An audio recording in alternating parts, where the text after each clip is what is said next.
Elə bir zaman gələr ki, faiz yeməyən insan qalmaz. Faiz yeməyənlərə də onun tozu bulaşar. Açığı bu hədisi oxuduğumuz, eşitdiyimiz zaman tüklərimiz ürpərməyə bilmir.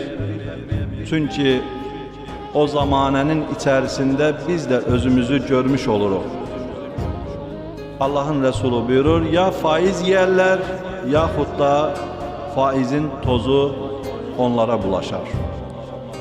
Əfsuslar olsun ki, şeytan bir çox məsələlərdə mahir olduğu kimi, bu məsələlərdə də bir çox dindarımızı, bir çox hacımızı, Kərbəlayımızı, Məşədimizi öz toruna salaraq tovlayır və cəmiyyətdə bir çox fəqirə, yoxsura, imkansıza bu kimi insanların əli ilə də bunu etdirərək hətta işin halal olduğunu da ortaya koymuş olur.